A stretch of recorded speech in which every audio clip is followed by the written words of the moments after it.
بسم اللہ الرحمن الرحیم۔ فمقتضى الحال هو الاعتبار المناسب للحال والمقام۔ مصنف نے ماقبل میں ذکر کیا تھا کہ مقتضی حال مختلف ہوتے ہیں، مختلف پھر مقتضی حال ذکر بھی کیے، اور پھر فرمایا کہ کلام فصیح کی شان جو بلند ہوتی ہے حسن میں، وہ اعتبار مناسب کی مطابقت سے شان بلند ہوتی ہے، تو اسی کلام پر یہ تفریح ہے۔ فمقتضی الحال، ارتفاع شان کلام پر یہ تفریح ہے کہ اس سے پھر پتہ چلا، ماقبل سے یہ نتیجہ حاصل ہوا کہ مقتضی حال اور اعتبار مناسب یہ ایک ہی چیز ہیں۔ حال اور مقام کے مناسب اعتبار اور مقتضی حال یہ دونوں ایک ہی چیزیں ہیں، جیسا کہ تاکیدی والاطلاقی وغیرہما مما عددناہ، جس طرح کے ہم نے ماقبل میں کچھ تفصیلات ذکر کی ہیں، تاکید ہے، اطلاق ہے وغیرہ۔ تو یہ جو ماقبل سے نتیجہ نکلا، فرماتے ہیں کہ یہ ہم نے اپنی طرف سے ذکر نہیں کیا۔ وبہ یصرح لفظ المفتاح، مفتاح العلوم کی عبارت بھی اس پر موجود ہے، صراحتاً اسی بات کی طرف اشارہ کیا گیا ہے۔ وَتَسْمَعُ لہذا زیادۃ تحقیق، اور مزید تحقیق اس کی آگے علم معانی کے اندر آ جائے گی۔ والفاء فی قولی فمقتضی الحال تدل علی انہ تفریع علی ما تقدم ونتیجۃ لہ، اور فمقتضی الحال کے اندر جو فا ہے یہ ماقبل پر تفریع ہے، اور اس بات پر علامت ہے کہ یہ ماقبل کا نتیجہ ہے۔ والفاء فی قولی فمقتضی الحال تدل علی انہ تفریع علی ما تقدم، یہ ماقبل عبارت پر تفریع ہے، ونتیجۃ لہ، اور اس کا نتیجہ ہے۔ اب کوئی کہہ سکتا ہے کہ یہ ماقبل کلام سے کیسے نتیجہ نکلا؟ ماقبل میں تو اتنی بات ذکر کی تھی کہ کلام کی شان وہ اعتبار مناسب سے مطابقت کی وجہ سے بلند ہوتی ہے، اور آگے آپ نے یہ کہہ دیا کہ مقتضی حال اور اعتبار مناسب یہ دونوں ایک ہی چیزیں ہیں، تو ماقبل کلام سے تو ایسا کچھ محسوس نہیں ہوا، ایسا کچھ معلوم نہیں ہوا، ماقبل سے یہ نتیجہ تو حاصل نہیں ہوتا، تو آپ نے اس کو تفریعیہ کیسے بنا دیا؟ تو علامہ تفتزانی رحمہ اللہ اس بات کو تفصیل سے ذکر کر رہے ہیں۔ فرمایا وَبِيَانُ ذَلِكَ، اس چیز کا بیان کہ فمقتضی الحال کے اندر جو فا ہے یہ فا تفریعیہ ہے، اور یہ جملہ ماقبل سے حاصل ہونے والا نتیجہ ہے، اس کا بیان کیا ہے، یعنی اس پر دلیل کیا ہے؟ تو فرماتے ہیں کہ انہ قد علم مما تقدم ان ارتفاع شان الکلام الفصیح بمطابقتہ للاعتبار المناسب لا غیر۔ کہہ رہے ہیں کہ ماقبل سے ہمیں یہ معلوم ہوا کہ کلام کی شان وہ صرف اور صرف اعتبار مناسب کے ساتھ مطابقت پیدا کرنے کے ذریعے ہی حاصل ہوتی ہے۔ کلام کی شان، کلام فصیح کی شان صرف اسی صورت میں بلند ہوتی ہے کہ وہ اعتبار مناسب کے مطابق ہو، لا غیرہ، اس کے علاوہ کوئی اور طریقہ نہیں ہے کلام فصیح کی شان کے بلند کرنے کا۔ اب یہ حصر کہاں سے نکلا؟ تو فرماتے ہیں حصر پر دلیل ہے لأن اضافۃ المصدر تفید الحصر، ارتفاع شان کلام، یہاں ارتفاع مصدر تھا تو ارتفاع شان الکلامی فی الحسن والقبول، جب مصدر کی اضافت کر دی تو یہ قاعدہ ہے کہ مصدر کی اضافت حصر کا فائدہ دیتی ہے، جیسا کہ ضربی زیدن فی الدار، یہ مثال ہے، ضرب مصدر ہے یا متکلم کی طرف اس کی اضافت ہے، تو اس کا مطلب یہ ہے کہ میرا سارے کا سارا مارنا، زید کو میرا سارے کا سارا مارنا یہ گھر کے اندر ہی ہوا ہے، کہیں اور نہیں ہوا۔ ضربی زیدن فی الدار، میرا زید کو مارنا سارے کا سارا گھر کے اندر ہے، تو مصدر جب مضاف ہو وہ حصر کا فائدہ دیتا ہے، تو اسی لیے یہاں پر ارتفاع شان الکلام، جب ارتفاع مصدر مضاف ہے تو اس سے پتہ چلا کہ کلام کی شان کا بلند ہونا صرف اسی صورت میں ہے، کسی اور صورت میں کلام کی شان بلند نہیں ہوتی۔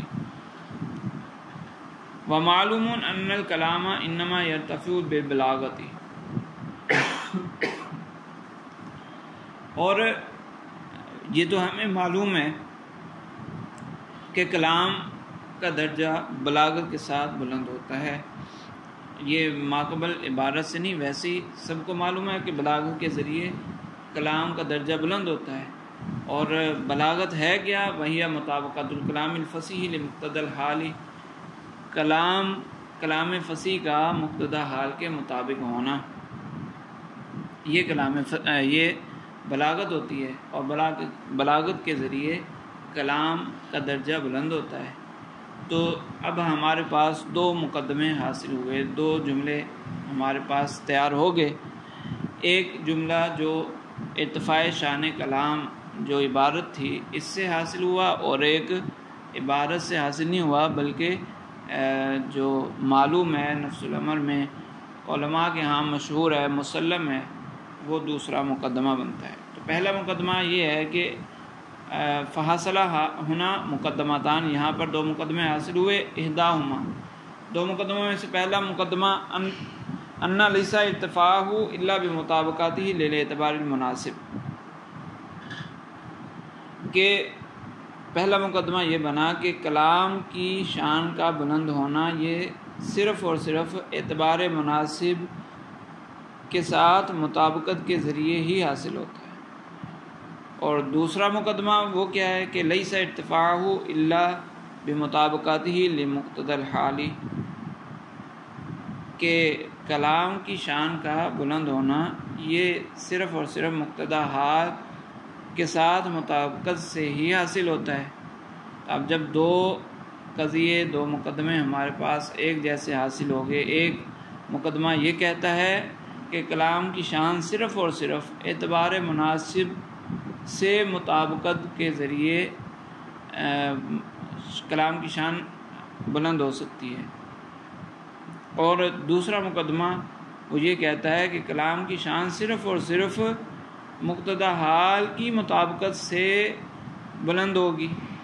تو دو ایک جیسے مقدمے بن گئے جس میں صرف مقتضی حال اور اعتبار مناسب یہ دو الگ الگ لفظ ہیں، باقی پورا قضیہ ایک جیسا ہے۔ تو اب جب دو حصر حاصل ہو گئے تو اب ہمیں ماننا پڑے گا کہ یہ دونوں ایک ہی چیزیں ہیں، یعنی اعتبار مناسب اور مقتضی حال یہ دونوں ایک ہی چیزیں ہیں، ان کے درمیان تساوی کی نسبت پائی جاتی ہے، یہ ماننا پڑے گا تبھی یہ دونوں حصر درست ہوں گے۔ ویسے یہ دونوں حصر درست ہیں کہ ایک تو مسلم عند البلغاء ہے، جو دوسرا قضیہ ہم نے نکالا تھا، دوسرا حصر ہم نے نکالا، کتاب میں مذکور تو نہیں ہے لیکن مسلم عند البلغاء ہے، اور پہلا جو ارتفاع شان کلام والا جو ہم نے نکالا یعنی اعتبار مناسب جس میں ذکر ہے، وہ اس کتاب کے اندر موجود عبارت سے نکالا گیا، اور یہ بھی بلغاء کے ہاں مسلم ہے۔ تو جب دو قضیے، دو حصر ہمارے پاس موجود ہیں اور دونوں ہی بلغاء کے ہاں مسلم ہیں، تو پھر ان دونوں کو درست ایک ہی وقت میں وہ دونوں حصر درست تبھی ہو سکتے ہیں کہ جب دونوں کے درمیان تساوی کی نسبت مانی جائے۔ تو اعتبار مناسب اور مقتضی حال کے درمیان تساوی کی نسبت ہے، تبھی یہ دو حصر درست ہو سکتے ہیں۔ تو کبھی یوں کہا جائے کہ اعتبار مناسب سے مطابقت کی وجہ سے کلام کی شان بلند ہوتی ہے، اور کبھی یوں کہہ دیا جائے کہ مقتضی حال کی مطابقت سے کلام کی شان بلند ہوتی ہے، تو دونوں میں کوئی فرق نہیں رہے گا۔ فیجب ان یکون المراد بالاعتبار المناسب و مقتضی الحال واحدا، لہٰذا جب دو حصر ہمارے پاس حاصل ہوئے تو لازم ہے کہ ان دونوں سے ایک ہی مراد ہو۔ اگر ایک مراد نہ لیں وَإِلَّا لَبَطَلَ أَحَدُ الْحَصْرَيْنِ أَوْ كِلَاهُمَا، اگر اعتبار مناسب اور مقتضی حال کو ایک نہ مانا جائے، اگر ان کے درمیان تساوی کی نسبت نہ مانی جائے بلکہ باقی تین نسبتوں میں سے کوئی نسبت اور کوئی نسبت مانی جائے تو پھر خرابی پیدا ہوگی. وَإِلَّا لَبَطَلَ أَحَدُ الْحَسْرَيْنِ أَوْ كِلَاهُمَا، ورنہ پھر دو حسروں میں سے کوئی ایک حسر باطل ہو جائے گا یا دونوں حسر ہی باطل ہو جائیں گے. ایک حسر باطل ہوگا وہ کس صورت میں کہ جب اعتبار مناسب اور مقتضی حال کے درمیان عموم مخصوص مطلق کی نسبت مانی جائے. اگر عموم مخصوص مطلق کی نسبت مانی جائے گی تو ایک حسر درست رہے گا اور ایک حسر باطل ہو جائے گا. اس کو سمجھنے کے لیے ہم ایک دوسری مثال لاتے ہیں. وہ مثال یہ ہے کہ لا یباع الا الحیوان، یہ حسر ہے. اگر اس کو استثناء ہٹا کر دوسرے الفاظ میں ذکر کیا جائے تو یہ جملہ یوں بنے گا کہ یباع الحیوان لا غیرہ، کہ حیوان کو بیچا جائے گا، اس کے علاوہ کوئی اور چیز نہیں بیچی جائے گی. تو اب اس جملے میں دو حصے ہوئے. یباع الحیوان یہ اس کا جزء ایجابی ہوا، اور لا غیرہ یہ اس کا جزء سلبی ہوا. تو ہر حسر میں ایسا ہی ہوتا ہے، ایک جزء ایجابی ہوتا ہے اور ایک جزء سلبی ہوتا ہے. تو ایک تو ہم نے یہ حسر بنا لیا کہ لا یباع الا الحیوان، اور اس کو جملے کی صورت میں دوسرے جملے کی صورت میں لے کے آئے تو وہ یوں بنا کہ یباع الحیوان لا غیرہ، یباع الحیوان جزء ایجابی ہوا، لا غیرہ جزء سلبی ہوا. اور دوسرا حسر ہم نکالتے ہیں لا یباع الا الانسان. اس کو جب دوسرے جملے کی شکل میں لے کے آئیں گے تو وہ یوں بنے گا کہ یباع الانسان لا غیرہ. اب اس کی جزء ایجابی ہے یباع الانسان اور جزء سلبی ہے لا غیرہ. تو انسان اور حیوان کے درمیان چونکہ عموم خصوص مطلق کی نسبت ہے، اب یہ جو دو حسر ہم نے بنائے کہ لا یباع الا الحیوان اور لا یباع الا الانسان، اس میں سے اگر لا یباع الا الحیوان کو ہم درست مان لیں تو اس کا جو جزء ایجابی تھا کہ یباع الحیوان، یہ جو جزء ایجابی ہے یہ دوسرے حسر کے جزء سلبی کے منافی ہے. دوسرے حسر کا جو جزء سلبی تھا وہ یہ تھا نا کہ یباع الانسان لا غیرہ، یعنی لا غیر الانسان، لا یباع غیر الانسان. اس پہلے حسر کا جزء ایجابی کہہ رہا ہے کہ یباع الحیوان، اور حیوان غیر انسان، انسان اور غیر انسان دونوں شامل ہیں اس میں. تو وہ گویا کہ کہہ رہا ہے کہ غیر انسان بیچا جائے گا. اور دوسرا حسر ہے وہ کہہ رہا ہے کہ لا یباع غیر الانسان، انسان کے علاوہ کوئی اور نہیں، جو غیر انسان ہے اس کو نہیں بیچا جائے گا. تو پہلے حسر کا جزء ایجابی وہ دوسرے حسر کا جزء سلبی، دوسرے حصے کے جزء سلبی کو باطل کر رہا ہے، اس کے منافی ہے. تو اگر پہلا حسر مان لیں گے تو دوسرے حسر کو باطل ماننا پڑے گا کہ دوسرا حسر درست نہیں ہے. تو عموم و خصوص مطلق کی نسبت ماننے کی صورت میں اعتبار مناسب اور مقتضی حال کے درمیان عموم و خصوص مطلق کی نسبت ماننے کی صورت میں یہ جو دو حسر ہم نے نکالے تھے اس میں سے ایک درست ہو جائے گا. جب ایک کو درست مان لیں گے تو دوسرا خود بخود باطل ہو جائے گا. لیکن اگر دوسرے حسر کو درست مانا جائے تو پہلا حسر باطل نہیں ہوگا، کیونکہ حسر کے اندر جو اصل مقصود ہوتا ہے وہ جزء ایجابی ہوتا ہے. تو لا یباع الا الانسان، اس کا جزء ایجابی ہے یباع الانسان، اور یباع الانسان یہ دوسرے حسر کا جزء ایجابی. پہلے حسر یباع الحیوان لا غیرہ اس کے جزء سلبی کے منافی نہیں ہے، لہٰذا ایک طرف سے تو بطلان آ رہا ہے، دوسری طرف سے بطلان نہیں آ رہا. تو اگر مخصوص مطلق کی نسبت مانیں تو دو حسروں میں سے ایک حسر باطل ہو جائے گا کہ جب عام والے حسر کو درست مانیں تو خاص والا حسر باطل ہو جائے گا. لیکن اگر ان کے درمیان تباین کی نسبت مانی جائے تو دونوں حسر باطل ہوں گے. تباین کی نسبت مانی جائے تو اس کو سمجھنے کے لیے بھی ہم دوسری مثال لے لیتے ہیں. یہی مثال جو بیع والی تھی کہ لا یباع الا الخنزیر اور لا یباع الا الکلب. اب کلب اور خنزیر کے درمیان تباین کی نسبت ہے. تو اب دو حسر جو ہمارے پاس آئے ان کو جملوں کی شکل میں لے کے آئیں، جزء ایجابی اور سلبی نکالنا چاہیں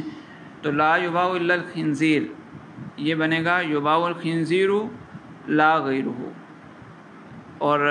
کلب والی مثال یوں بنے گی یباع الکلب لا غیرہ. اب اگر لا یباع الا الخنزیر والا حسر درست مانے تو پھر لا یباع الا الکلب والا حسر درست ہو جائے گا، غلط باطل ہو جائے گا. کیوں کہ لا یباع الا الخنزیر کا جو جزء ایجابی ہے وہ باطل کرتا ہے دوسرے حسر کلب والے حسر کے جزء سلبی کو، اور اگر کلب والا حسر درست مان لیا جائے تو اس کا کلب والے حسر کا جزء ایجابی یہ باطل کرے گا خنزیر والے حسر کے جزء سلبی کو. لہٰذا ایک کو ماننے سے دوسرا باطل اور دوسرے کو ماننے سے پہلا باطل، تو اس طرح یہ دونوں حسر باطل ہو جائیں گے. اس لیے فرمایا وَإِلَّا لَبَطَلَ أَحَدُ الْحَسْرَيْنِ أَوْ كِلَاهُمَا کہ اگر ان دونوں کے درمیان اعتبار مناسب اور مقتضی حال کے درمیان تساوی کی نسبت نہ مانی جائے، ان کو ایک نہ مانا جائے، تو پھر یا تو ایک حسر باطل ہوگا یا دونوں حسر باطل ہو جائیں گے. وفیہ نظر علامہ تفتزانی رحمہ اللہ فرماتے ہیں کہ اس میں کچھ نظر ہے، یعنی اس پر کچھ اعتراض ہے. وہ اعتراض کیا ہے کہ آپ نے کہا کہ لبطل احد الحسرین او کلاہما یہ درست نہیں ہے. مطلب یہ ہے کہ دو چیزیں ہوں ان کے درمیان عموم و خصوص مطلق کی نسبت ہو پھر بھی حسر درست ہو سکتا ہے. وہ کس طرح؟ وہ فرماتے ہیں کہ جب یہ مراد لیا جائے کہ عام کا جو حسر ہے اس میں تمام افراد کا تناول، تمام افراد کی شمولیت یہ مقصود نہیں ہے. مقصود صرف یہ ہے کہ یہ چیز اس سے خارج نہیں ہوگی. یعنی اگر جو مثال ہم نے پیش کی تھی اسی کو دیکھا جائے لا یباع الا الحیوان، تو اس میں یہ مقصود رکھا جائے کہ یہاں پر مقصود یہ ہے کہ حیوان کے علاوہ کوئی اور نہیں بیچا جائے گا. اب حیوان میں سے ہر فرد کا بیچا جانا یہ ضروری نہیں ہے. تو اگر یہ مراد لے لیا جائے تو پھر لا یباع الا الحیوان اور لا یباع الا الانسان دونوں درست ہو جائیں گے. تو جب یہ مراد لیا جائے تو پھر یہ لبطل احد الحسرین یہ والی بات غلط ہو جائے گی. اور دوسری بات یہ ہے کہ یہ جو آپ نے دو حسر ذکر کیے بمطابقاتہ لمقتضی الحال اور بمطابقاتہ للاعتبار المناسب، اس میں جو با ہے وہ با سببیہ ہے. تو اگر ہم اس با کو ایک حسر کے اندر سبب قریب کے لیے مان لیں اور ایک حسر کے اندر با کو سبب بعید کے لیے مان لیں تو پھر دونوں حسر بھی درست ہو جائیں گے اور دونوں چیزوں کے درمیان تساوی بھی نہیں ماننا پڑے گا. تباین ہونے کے باوجود دونوں حسر درست ہو جائیں گے، کیونکہ یہ ہو سکتا ہے کہ دو متباین چیزیں ہوں، ایک سبب قریب بن رہا ہو اور ایک سبب بعید بن رہا ہو، تو اس میں تو کوئی حرج نہیں. لہٰذا دونوں حسر اس کے بغیر بھی درست ہو سکتے ہیں. بہرحال علامہ تفتزانی رحمہ اللہ نے اس بات کو زیادہ پسند نہیں فرمایا، اس لیے ذکر کر دیا کہ وفیہ نظرن کہ اس میں نظر ہے. وفیہ نظرن سے ایک یہ بھی مقصود ہو سکتا ہے کہ علامہ تفتزانی رحمہ اللہ دلیل کی کمزوری کی طرف اشارہ کر رہے ہوں کہ ماقبل میں جو دلیل پیش کی ہے کہ وَإِلَّا لَبَطَلَ أَحَدُ الْحَسْرَيْنِ أَوْ كِلَاهُمَا یہ دلیل کمزور ہے، کیونکہ یہاں مقصود ہے اعتبار مناسب اور مقتضی حال دونوں کے مفہوم میں اتحاد کو بیان کرنا کہ یہ دونوں مفہوماً متحد ہیں. اور یہ جو دلیل ذکر کی ہے یہ دلیل سن کر کوئی کہہ سکتا ہے کہ بھائی اعتبار مناسب اور مقتضی حال جو آپ کہہ رہے ہیں کہ دونوں اثر تبھی درست ہوں گے کہ اعتبار مناسب اور مقتضی حال ایک ہوں، تو بھائی وہ تو اس صورت میں بھی دونوں اثر درست ہو سکتے ہیں کہ مصداق دونوں کا ایک ہو۔ اگر دونوں کا مصداق ایک ہو، مفہوم دونوں کا جدا جدا ہو، پھر بھی دونوں اثر درست ہو سکتے ہیں، حالانکہ ان کے درمیان تساوی کی نسبت تو نہیں ہوگی۔ مثال کے طور پر اگر یوں کہا جائے لا یباع الا الکاتب اور لا یباع الا الضاحک، چونکہ کاتب اور ضاحک یہ دونوں ہی انسان پر فٹ آتے ہیں، ان دونوں کا مصداق انسان ہی ہے، تو یہ دونوں اثر درست ہوں گے،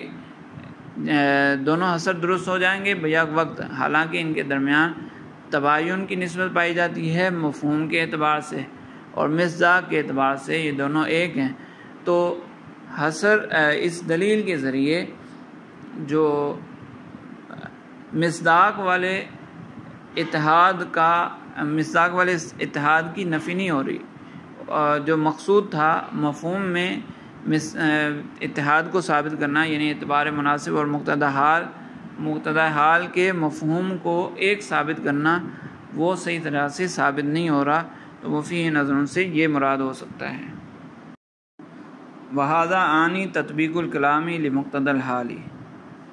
هو الذي يسميه الشیخ عبد القاہر بالنظم۔ علامہ تفتزانی رحمہ اللہ فرماتے ہیں کہ جو ہم نے ماقبل میں ذکر کیا کہ کلام کا مقتضی حال کے مطابق ہونا یہی بلاغت ہے، تو بلاغت کا ایک دوسرا نام اور بلاغت کی ایک دوسری تعریف وہ ذکر کرنا مقصد ہے کہ شیخ عبد القاہر نے اسی چیز کو نظم کا نام دیا۔ وہ فرماتے ہیں کہ تطبیق الکلامی لمقتضی الحال، کہ کلام کا مقتضی حال کے مطابق ہونا یہی وہ چیز ہے جس کو شیخ عبد القاہر نے نظم کا نام دیا، تو ہم نے اس کو بلاغت کا نام دیا تھا۔ بلاغت فی الکلام کی تعریف یہی کی تھی کہ کلام کا مقتضی حال کے مطابق ہونا، تو شیخ عبد القاہر نے اسی کو نظم کا نام دیا، تو پتہ چلا کہ نظم بلاغت کا ایک دوسرا نام ہے۔ اور پھر شیخ عبد القاہر نے نظم کی جو تعریف ذکر کی، تو اس سے پتہ چلا کہ بلاغت کی یہ ایک دوسری تعریف ہے۔ شیخ عبد القاہر نے فرمایا ہوا حیث یقول، جیسا کہ شیخ عبد القاہر نے فرمایا النظم ہوا توخی معانی النحو فیما بین الکلم علی حسب الاغراض التی یصاغ لها الکلام۔ یہ انہوں نے تعریف کی ہے نظم کی، کہ نظم کیا ہوتا ہے؟ نظم یہ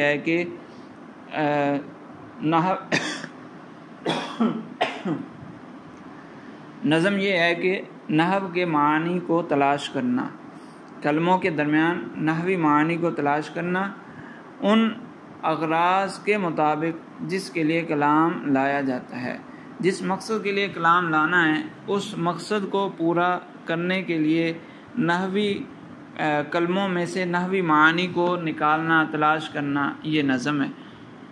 اور یہی چیز تو ہم نے بلاغت کی جو تعریف ذکر کی کہ کلام کا مقتضی حال کے مطابق ہونا، وہ بھی یہی چیز ہے۔ تو پتہ چل گیا کہ شیخ عبد القاہر نے جو نظم کی تعریف کی ہے وہ بلاغت کی بھی تعریف بن سکتی ہے، اور بلاغت اور نظم دونوں ایک ہی چیز کا نام ہے، اور دونوں تعریفوں کا مفہوم بھی ایک جیسا ہے، ان میں کوئی تغیر نہیں ہے۔ اور مصنف نے جو الگ تعریف ذکر کی ہے یہ شیخ سے مخالفت نہیں ہے، بلکہ شیخ کے کلام کو شیخ اپنے الفاظ میں ادا کرنا ہے۔ وذالک لأنہ قد قرر فی مواضع من کتابہ، اور تطبیق کلام کو، یعنی جو بلاغت کی ہم نے تعریف کی، اس کو عین نظم کس طرح کہہ دیا، نظم والی تعریف اور اس تعریف کو برابر کر دینا اور بلاغت کو نظم کہنا، یہ کیسے ہو گیا؟ لأنہ قد قرر فی مواضع من کتابہ، کیونکہ شیخ عبد القاہر نے خود ہی اس کی وضاحت بھی کی ہے اپنی کتاب میں کئی جگہ پر۔ وہ فرماتے ہیں لیس النظم الا ان تضع کلامک الموضع الذی یقتضیہ علم النحو، کہ نظم کا مطلب یہی ہے کہ تو اپنے کلام کو ایسی جگہ پر رکھے جہاں علم نحو جس جگہ رکھنے کا علم نحو تقاضا کرتا ہے، وتعمل علی قوانینہ اور تو علم نحو کے قوانین پر عمل کرے، علم نحو کے مطابق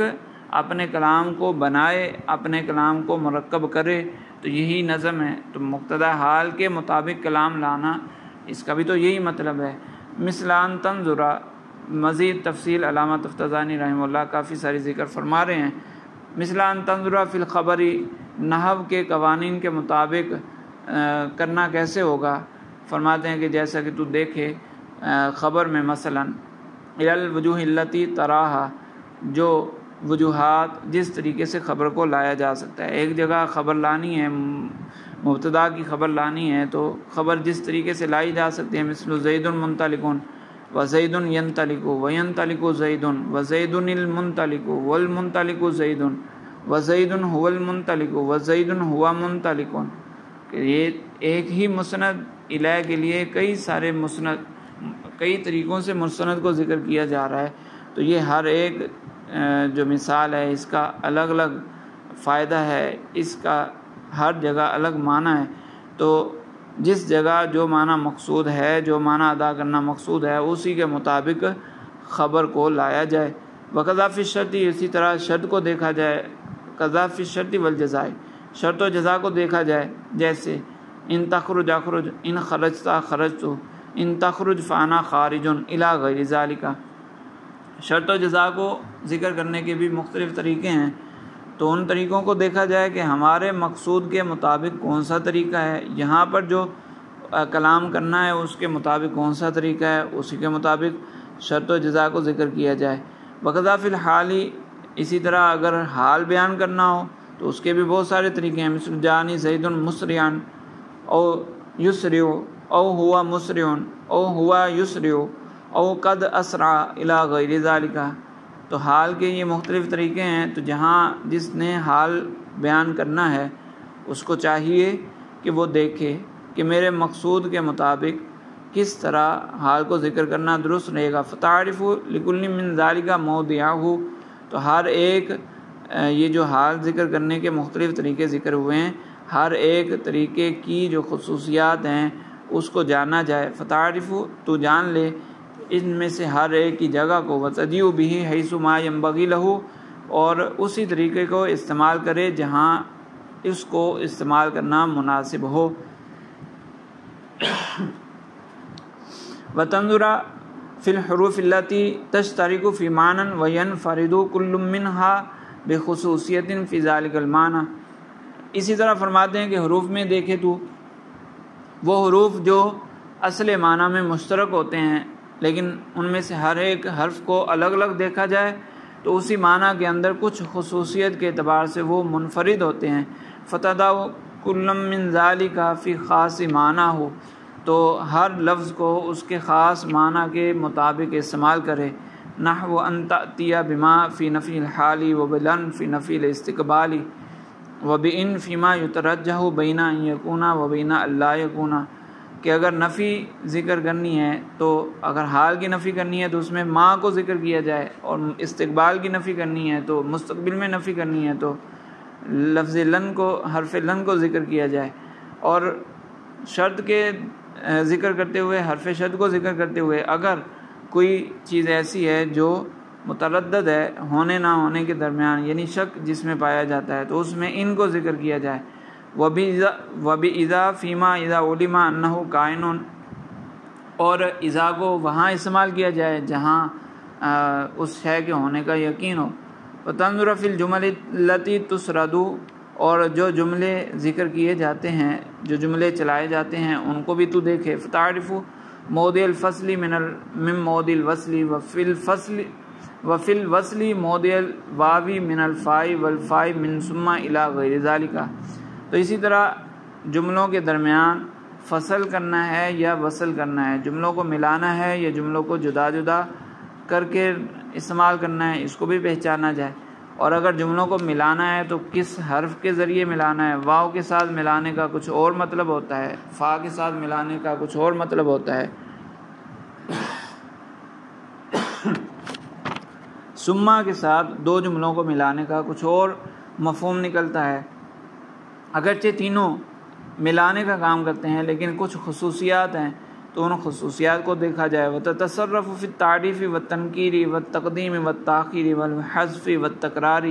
والاظہار والاضمار، اسی طرح تعریف و تنکیر، کلمے کو معرفہ لانا، نکرہ لانا، مقدم کرنا، مؤخر کرنا، حذف کرنا، تکرار کرنا، اس میں ظاہر ذکر کرنا، اس میں ضمیر ذکر کرنا، یہ ساری چیزیں ان کے خواص کو جان لیا جائے۔ فتصیبہ لکل من ذالک مکانہ ہو، تو ہر چیز کو اس کی جگہ پر رکھے، وتستعملہ علی الصحۃ، اور اس کو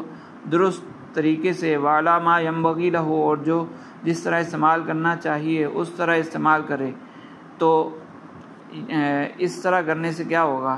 یہ نظم پر عمل ہو جائے گا۔ ثم لیس هذه الامور المذکورۃ من التعریف والتنکیر والتقدیم والتاخیر راجعۃ الی الالفاظ انفسها ومن حیث ہی، اور یہ جو سارے امور ہم نے ذکر کیے ہیں، تعریف، تنکیر، تقدیم، تاخیر وغیرہ، یہ سارے کے سارے صرف اور صرف الفاظ سے تعلق نہیں رکھتے، یعنی محض لفظ من حیث اللفظ ان چیزوں کا تعلق نہیں ہے، ولیکن تعرض لها بسبب المعانی والاغراض التی یساغ لها الکلام، بلکہ یہ ساری جو چیزیں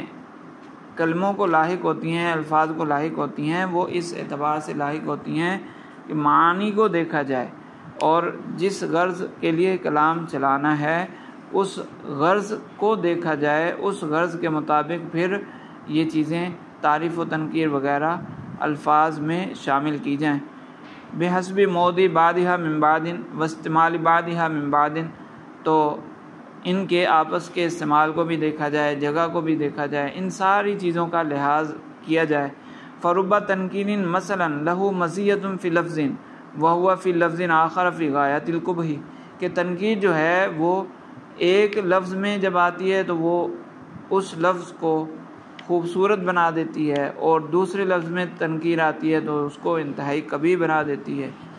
تو اگر تنکیر کا ہی کوئی مسئلہ ہوتا تو پھر ہر لفظ میں تنکیر برائی پیدا کرتی، تو صرف اگر لفظ کا لحاظ ہوتا تو ہر جگہ تنکیر خرابی پیدا کرتی، لیکن چونکہ معانی اور اغراض کا بھی لحاظ ہوتا ہے، اس لیے تنکیر ایک ہی چیز ہے، وہ ہر جگہ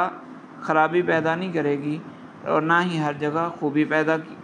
کی جائے گی، بل یہ مثال دی کہ تنکیر ایک لفظ میں پائی جائے اور دوسرے لفظ میں پائی جائے، اور اس سے بڑھ کر بھی بات ہے کہ بل وَهَذِهِ اللَّفْظَةُ مُنَکَّرَةٌ حَسَنٌ فِی بَیْتٍ وَفِی بَیْتٍ آخَرَ قَبِیحَةٌ، کہ ایک ہی لفظ ہے اور اس پر تنکیر بھی موجود ہے، تو ایک جگہ وہ لفظ پایا جا رہا ہے تو وہ حسین ہے، اور دوسرے شعر میں دوسری جگہ وہی لفظ اسی حالت میں پایا جا رہا ہے تو وہ قبیح ہے۔ تو اس سے پتہ چلا کہ یہ چیزیں صرف الفاظ سے تعلق نہیں رکھتی بلکہ معانی اور مواضع دونوں کا اس میں دخل ہے۔ ایک چیز کی وجہ سے شے کا خوبصورت ہونا اور بدصورت ہونا، لفظ کا خوبصورت ہونا اور بدصورت ہونا، یہ صرف اس شے کی وجہ سے نہیں ہو جاتا، تعریف و تنکیر کی وجہ سے نہیں ہو جاتا، بلکہ مقام اور معانی کے اعتبار سے ہوتا ہے۔ تو معلوم ہوا کہ نظم جو ہے وہ ان ساری چیزوں کے مطابق، ان ساری چیزوں کی رعایت کرتے ہوئے جب کلام بنایا جائے گا تو اس پر نظم کا اطلاق ہوگا، اور یہی ساری وہ چیزیں تھیں جس کو ماقبل میں جہاں مقتضی حال کے مختلف ہونے کو ذکر کیا وہاں یہ ساری چیزیں ذکر کی تھیں۔ تو تفصیل سے یہ معلوم ہو گیا کہ مقتضی حال اور اعتبار مناسب مقتضی حال اور نظم، یہ دونوں، مقتضی حال سے مطابقت یعنی بلاغت اور نظم، یہ دونوں ایک ہی چیزیں ہیں۔ شیخ نے اس کو نظم کا نام دیا، علامہ قزوینی نے یا علامہ سکاکی نے اس کو بلاغت کا نام دے دیا، تو اس میں کوئی اختلاف نہیں ہے، کوئی آپس میں ایک دوسرے کی مخالفت نہیں ہے، بلکہ یہ دونوں ایک ہی مفہوم ہے، ادائیگی، تعبیر الگ الگ ہے۔ وَإِلَى هَذَا أَشَارَ الْمُصَنِّفُ بِقَوْلِهِ فَالْبَلَاغَةُ صِفَةٌ رَاجِعَةٌ إِلَى اللَّفْظِ، اور اسی بات کی طرف جو علامہ جو شیخ عبدالقاہر نے ذکر کیا ہے، علامہ تفتازانی رحمہ اللہ نے تفصیل سے اس کو بیان کیا، تو مصنف کی مراد بھی یہی ہے۔ تو فرماتے ہیں کہ مصنف نے بھی اسی بات کی طرف اشارہ کیا کہ فَالْبَلَاغَةُ صِفَةٌ رَاجِعَةٌ إِلَى اللَّفْظِ، کہ بلاغت جو ہے وہ لفظ کی صفت بنتی ہے، لیکن لا من حیث انہ لفظ و صوت، لیکن محض لفظ اور آواز ہونے کی حیثیت سے نہیں، بل باعتبار افادتہ المعنی، بلکہ اس اعتبار سے کہ یہ لفظ معنی کا فائدہ دیتا ہے۔ یعنی معنی سے یہاں کیا مراد، لغوی معنی مراد نہیں، یعنی الغرض المسوغ لہ الکلام، یعنی جس مقصود کے لیے کلام چلایا گیا اس مقصود کا فائدہ دینے کے اعتبار سے بلاغت لفظ کی صفت بنتی ہے۔ بل بے اعتباری افادتہ المعنی بالترکیب، ترکیب سے یعنی الفاظ کو ایک دوسرے کے ساتھ ملانے سے جو کلام ترتیب دیا گیا جو مقصود کو ادا کر رہا ہے اس اعتبار سے یہ بلاغت لفظ کی صفت بنتی ہے۔ بالترکیب متعلق بافادتہ، یہ بافادتہ کے متعلق ہے بالترکیب کا لفظ، وذالک لما مر من انہا عبارۃ عن مطابقت الکلام الفصیح لمقتضی الحال، اور بلاغت جو لفظ کی صفت بنتی ہے وہ کیوں، اس لیے کہ ماقبل میں بلاغت کی تعریف یہ ذکر کی تھی کہ بلاغت کا مطلب یہ ہے، بلاغت کی تعریف یہی تھی کہ کلام فصیح کا مقتضی حال کے مطابق ہونا، اس اعتبار سے بلاغت کا تعلق لفظ سے ہوتا ہے۔ وظاہر ان الکلام من حیث انہ الفاظ مفردۃ من غیر اعتبار افادتہ المعنی عند الترکیب لا یتصف بکونہ مطابقا لہ او غیر مطابق، اور یہ بات تو واضح ہے کہ اگر محض الفاظ لیے جائیں بغیر اس میں معنی کا فائدہ، یعنی کلام بنانے سے جو معنی کا فائدہ حاصل ہوتا ہے اس کا اعتبار نہ کیا جائے، تو پھر یہ کیسے کہا جا سکتا ہے کہ یہ مقتضی حال کے مطابق ہے یا مطابق نہیں ہے۔ ضرورت ان ھذا المعنی انما يتحقق عند تحقق المعانی والاغراض التي يساغ لها الکلام، کیونکہ مطابقت تبھی بنے گی کہ جب مقصود کو مد نظر رکھا جائے کہ اس شخص کا مقصود بھی یہی تھا اور اس موقع اور محل کا تقاضا بھی یہی تھا اور اسی کے مطابق اس نے کلام کیا ہے، تو یہ کلام مقتضی حال کے مطابق ہو گیا۔ لہٰذا پتہ چلا کہ بلاغت جو ہے وہ لفظ کی بھی صفت بنتی ہے، لیکن محض لفظ کی نہیں بلکہ معنی کا فائدہ دینے کے اعتبار سے کہ لفظ، یہ والا لفظ معنی کا فائدہ دے رہا ہے، اس لیے یہ بلاغت جو ہے اس لفظ کی صفت بن رہی ہے۔